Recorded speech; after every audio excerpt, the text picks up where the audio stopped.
لە سلێمانی چەند لایەنێکی ئۆپۆزیسیۆن کۆبوونەوە بۆ بەرەیەک دروست بکەن بە یەک لیست بەشداری لە هەڵبژاردننی پەرلەمانی عێراق بکەن. ئەو لایەنانەش پێکهاتبوون لە نەوەی نوێ، یەکگرتو، کۆمەڵی دادگەری، ڕەوتی هەڵوێست و بەرەیگەل. بەڵام کێشە کەوتە نێوانیان.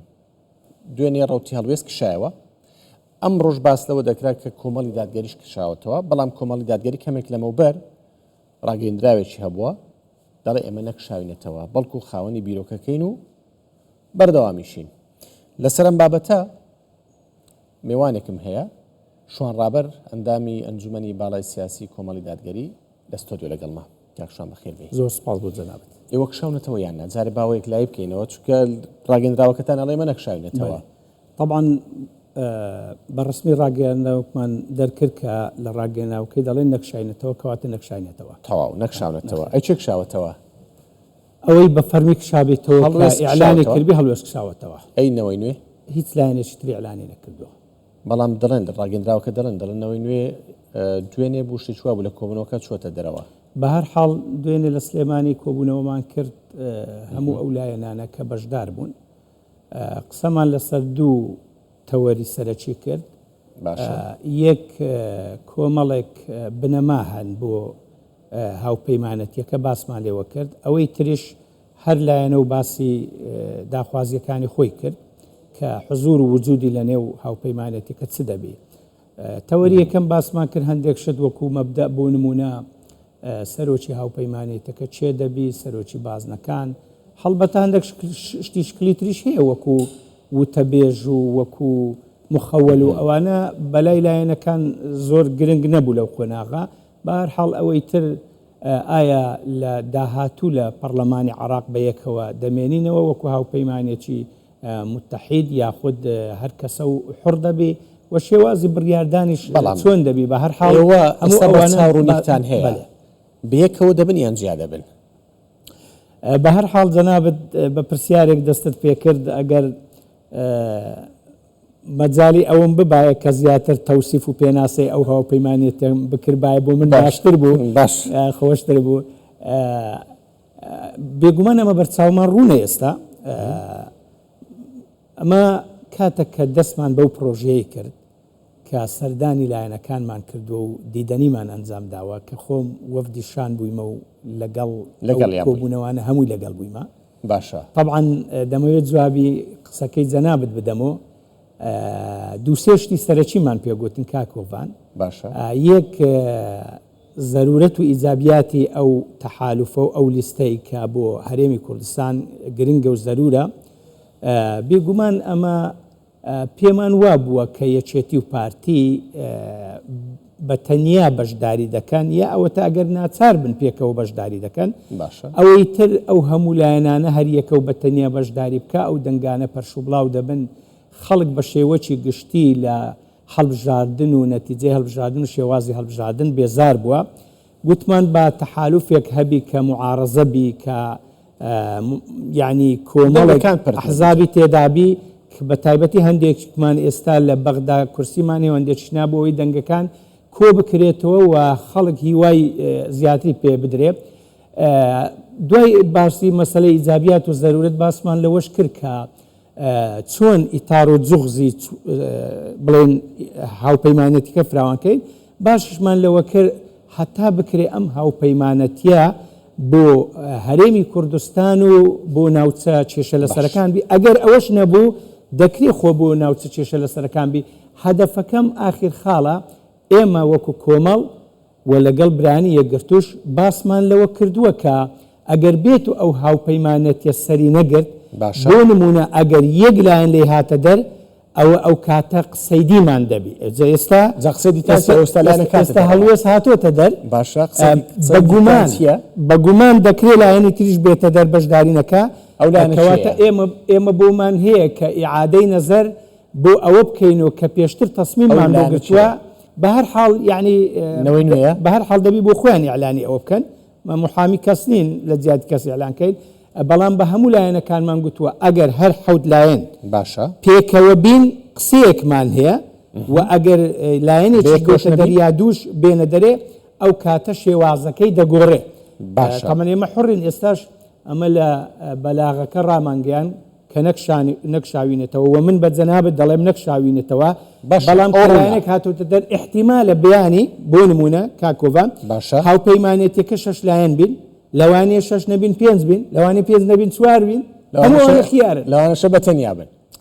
بەتەنیاش طبعا کاتێک کە مەسەلەن تەحالوف لەگەر هیچ لایەنێک نەکەی ئەو کاتە بۆ خۆت بڕیار دەدەی ئایا بەتەنیا بەشداری دەکەی یا بەتەنیا بەشداری نەکەی. پرسیارەکە لێرە ئەوەیە دەڵێن کێشە و ناکۆچیەکانی هەر ئەوە لەگەڵ هیچ نییە. ئەو قسانێکە کردە قسەی زۆر جوانە، دەنگ پەرت نەبێ بەیەکەوە بین و دەنگ بەدەست بێن، ئەوانە قسەی جوانە. بەڵام کە دێتە سەر بەرژەوەندی و پشتێنە ئیدی هەمویان پەر دەبن. سەرۆکی هاوپەیمانی چییە؟ سەرۆکی بازنەکان چییە؟ هەر حەزبە و خۆی بە یەکەم مەزانی لەناو ئێوە ئەکی لەوانەیەوەی نوێ بڵێ وەڵام من دەنگم زیاترە لە ئێوە، یەکێشتە بڵێ مە زیاترە دەنگە. ئەوانە کێشە بوون کە لە بکشێنەوە ئەو کێشانە دروست ببن. ئەمە هۆکار بوو بە کورتی کاکۆڤان، ئەمە وەکو مەبدە کە مخاتەبە و محاوەڕەی لایەنەکانمان کرد کە گوتم بۆ خۆم تێدا بووم. باشە، یعنی پێمان گوتوونە یعنی بە ئوسلوبەکی جوان و منطقی گوتومانە ئێستا ئێمە بەس مفاتەحە دەکەین، بەس ئێوە بڵێن بەشداری دەکەین یاننا. ئەگە بەشداری نەکەین لێمان دیارە، ئەگە بەشداریش بکەین لە کۆتایی 2 ماهیدا کۆبوونەوەیەکی 7 لایەن کۆبوونەوەکی فراوان دەکەین بۆ بڕیاردان لەسەر شێوازی بەڕێوەبردن و میکانیزمەکە و بۆ ئەوەی ئایا کەسی تریش بێ چێتر بێ یاخودنا. بە هەر حاڵ بەو شێوەی پێمان گوتن قسەی خۆشمان گەیاندە سەر. هەتا ئێستا بۆ نمونە ئێمە نە لە ئیعلام باسمان کرد، نەوێنێکمان بڵاو کردووە، نەخەرقی قەزیەکەمان کرد، بەڵام لایەنی تر هەبوون قەزیەکەیان بە ئیعلامی کرد و تەسویریشیان بڵاو دەکردووە. ئەمە قسەکەی خۆمان کۆمەڵی دادگەری لەوەی ناڕازیە شتەکان زوو دەبردرێنە دەرەوە و دەچێتە ناو ئیعلام. بە هەر حاڵ نەکرد کۆمەڵ لایەنی تریش هەبووە لەوە ناڕازی بوو. کاتێک کە ئەوەمان بە لایەنەکان گوت بۆیە دوێنێ کۆبوونەوە فراوانەکەمان ئەنجامدا. کۆبوونەوەی فراوان بوو، بەڵام کۆبوونەوەی فراوان بوو هەر 7 لایەن، بەڵام هەڵوێست کۆبوونەوەکەش کاکۆڤان باست کرد گوتر لەسەر چتەوەی نوێش کۆبوونەوەکەی جێهێشت. خۆی کاکۆڤان هەر لایەنە و کە لەوێ بوو پێشتر پێی گوترا بوو ئاساییە خواستی خۆی بخاتە ڕوو داوای چ دەکات. ئێمە وەکو کۆمەڵ بە حکمیەوەی لە پەرلەمانی عراقین ئەنداممان هەیە و هێزێکی شۆڕژگێڕین باگراوەنمان هەیە و بە جەماوەری بووینە و معتەبەرین لە ناو جەماوەر حەقی خۆمان بوو ئەگەر داواکەمان تۆزە قورس و گەورەش بە. بەڵام لە پێناوی سەرگرتن و بەرگرتنی لیستەکە دەکرا قوربانی، یعنی لەوێ باسمان کرد قوربانی باندێک شتی خۆمان دەدەین. حتا مەسەلەی سەرۆک هاوپەیمانی ئێمە کە سێ لایەنی ئیسلامی تێدا بووین و خەڵکی هەرێمی کوردستان لە سەدان و هەشتی موسڵمانە بۆ لایەنە ئیسلامیەکان بۆ سەحوەی ئیسلامی بە باشمان دەزانێ ئەگەر ینی سەرۆک هاوپەیمانەتەکە کەسایەتێکی ئیسلامی بیجا لە کۆمەڵ بی لە یەکگرتوو بی لە کەسایەتێکی بێلایەن بە هەر حاڵ لەوە داوی زەنەزمەرمان جیا بووە، بەڵام نەشمان ئالقان بەس بۆ حەقی خۆش بۆ سەرۆک بازنەمان پێ بدرێ بۆ نمونە. سەرۆک باز باشە مەسەلەن سەرۆک بازنەیەکە دوو بازنەیە بۆ نمونە. بە هەر حاڵ بەڵام ئەمە وەکو کۆمەڵ بە هیچ شێوەیەک کۆبوونەوەمان لەسەر ئەوە تعتیل و دەستە پاچە نەکرد. پێشتریش ئەو پەرتەوازەیە لەناو ئۆپۆزیسیۆنا هەبووە. پێم خۆشە زۆر بە کورتی وەڵامی ئەو پرسیارم دەیتەوە. لە کۆتاییدا هاوپەیمانە بن و بەیەک لیست بەشدارە بن یان هەرێکە و بەجیا بن. پێم خۆشە بە کورتی وەڵام دەیتەوە. بەڵێ چونکە دڵنیام بەرچاوتان ڕوونە ئایا چی بەسەدێت.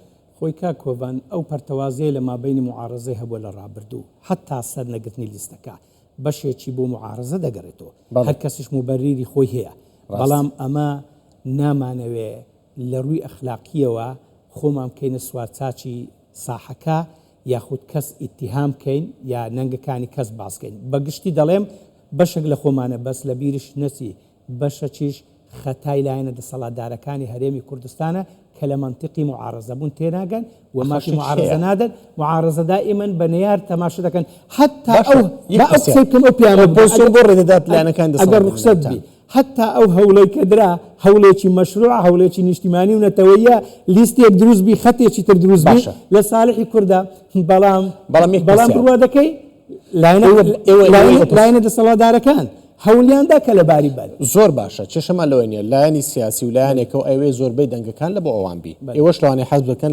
زۆربەی دەنگەکان بۆ ئێوە بن بۆ ڕێتان بدا دەست بخەنە ناو ئێوە بە هەر حاڵ ئیتر مە ناڵێن لە چ تەڕەفێکی سەرەکی بووە تەحدیدی بکەین وە چ لایەنێکیش کاریگەری تێدا بوو بەڵام لایەنەکان کە لە هاوپەیمانین ئەوان اعتراف دەکەن کە دەستێک هەبووە هەوڵێک هەبووە بۆ لە باربردنی بەس من لە جەناب دەپرسم بۆ یعنی لایەنە دەسەڵاتدارەکان لەو هەوڵە نیشتیمانیی بترسێن زۆر بە ئاساییان زانی بە ئەوان نیە یەکەم جا پارتی و یەکێتی پێکات داوان لە لایەنەکان کرد بە لیستێکی هاوپەیمانی کوردستانی پێکات بە ئەوانش لەوانەیە بە دوای بەرژەوەندیەکانی خۆیان بن لەوانەیە بیانەوەی زۆربەی دەنگەکان بۆ ئەوان بی و لەوانەیە بە حەقی خۆشی بزانن کێشە دروست بکەن بۆ ئێوە بۆ ئەوەی دەنگەکان بۆ ئەوان بی بەڵام ئێوە بۆ ڕێگەتاندا لایەنی دەسەڵات بێتە ناو ئەوە پرسیارەکە من قسە لە زیاتی خۆم دەکەم وەکو کۆمەڵ بە هیچ شێوەیەک ئێمە ڕێگامان نەداوە لە لای ئێمە درزی تێ نەبووە کاتە لە لای ئەوانی تکەیە بە هەر حاڵە من ناڵێم یعنی سپاس بۆ شوان ڕابەر ئەندامی ئەنجومەنی باڵای سیاسی کۆمەڵ دادگەری کە لەگەڵمان بوویت زۆر سپاس.